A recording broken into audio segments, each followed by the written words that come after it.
வணக்கம் நேர்களே. அதாவது அந்த காலத்தில் நீங்கள் கனவு கன்னி அப்படின்னு எடுத்துக்கிட்டா ஒரு சில நடிகைகளை சொல்வீங்க. அதில் மெயினாக நம்ம மனசை கவர்ந்தது கேஆர் விஜயா அம்மா அவர்கள். அவர்கள் அந்த டைம்லேயே ஒரு கனவு கன்னியாக எல்லா அட்டப்படத்துலேருந்து எல்லாமே வந்துட்டு இருந்தாங்க. அதுக்கு அடுத்த சீசனில் அம்மனா நடித்து எல்லாரையும் கும்பிட வச்சவங்க இவங்களை பற்றி சொல்லணுன்னா சென்னை சிட்டியில் மிகப்பெரிய ஒரு கோடீஸ்வரின்னு இவங்களை சொல்லலாம். அவங்களுடைய பங்களா, அவங்க கார், அவங்க அந்தஸ்து மட்டும் இல்லாமல் ஃப்ளைட் ஓன் பண்ணுற ஒரு நடிகைனா அவங்க கேஆர் விஜயா அம்மாவாக தான் இருப்பாங்க. இன்னைக்கு கூட அவங்க சொத்து சொக்கத்தோட சந்தோஷமா இருக்காங்க.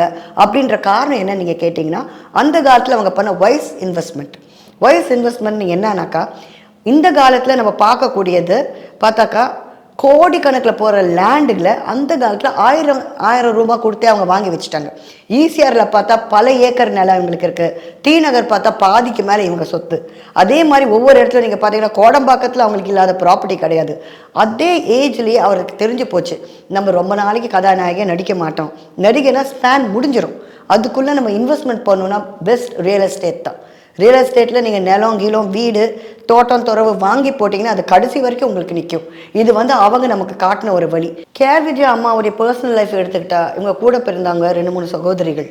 ஸோ இவங்களுக்கு அந்த காலத்தில் இவங்க தான் வீட்டுக்கு பெரிய பொண்ணு. அதனால இவங்க நடிக்க அவங்க சிஸ்டர்ஸையும் படிக்க வச்சு கொண்டு எல்லாம் சினிமாவுக்கு இதை சாதித்த ஒரு நடிகைன்னு சொல்லலாம்.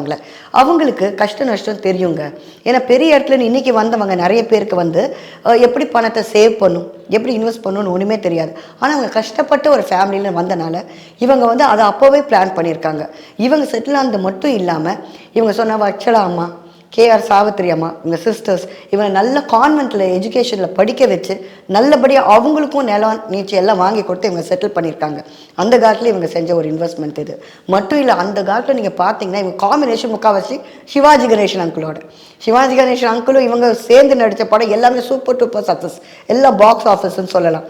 அதே நேரத்தில் நீங்கள் சிவாஜி அங்கிளை பார்த்தீங்கன்னாலும் அவரோட உட்காந்து ஒரு 10 minutes 15 minutes பேசினாக்கா அவருடைய ஃபோக்கஸ் எல்லாமே நாளைக்கு பற்றி தான் இருக்கும். ஒரு 10 வருஷத்துக்கு அப்புறம் என்ன ஆக போகுது, இப்போவே நம்ம இதை இன்வெஸ்ட் பண்ணணும், குழந்தைங்களுக்கு சேர்த்து வைக்கிறோம் அப்படின்ற ஆர்வம் சிவாஜி அங்கிளுக்கும் இருந்தது. ஸோ அவர் மூலமாக கேஆர் விஜயா அம்மாக்கும் அது ஒரு பெரிய பாடமாக அமைஞ்சது. அதனால 2 பேருமே அந்த காலத்தில் அவங்க சைடில் நிறைய இன்வெஸ்ட்மெண்ட் பண்ணியிருந்தாங்க. அது மட்டும் இல்லைங்க, நிறைய நடிகைகள் அந்த காலத்தில் போட்டது எல்லாமே தோட்டம் துறவு நிலம் இதில் தான் கான்சன்ட்ரேட் பண்ணாங்க.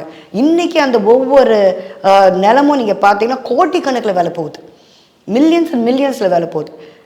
முக்கால்வாசி ஈஸியாக பார்த்தாவே சினிமாக்காரங்களை ப்ராப்பர்ட்டின்னு தான் சொல்லுவாங்க. அது இப்போ கூட பனையூரில் நீங்கள் பார்த்தீங்கன்னா நிறைய வீடு கட்டி கொடுக்குறாங்க நம்ம சினிமா ஆர்டிஸ்ட். ஸோ எல்லாமே நீங்கள் பார்த்தீங்கன்னா காஸ்ட்லியான ஏரியாஸில் கான்சன்ட்ரேட் பண்ணுறாங்க. ஸோ இவங்க வழிகாட்டிங்க. சினிமாவில் மட்டும் இல்லை, நடிப்பில் மட்டும் இல்லை, எப்படி பெஸ்ட் இன்வெஸ்ட் பண்ணணும் அப்படின்றதுக்கு வழிகாட்டிங்க. நிச்சயமாக அதை நம்ம தொடர்ந்து பின்பற்றி ஃபாலோ பண்ணோன்னா நம்மளும் ஒரு நல்ல செட்டில்மெண்ட்டுக்கு வரலாம்.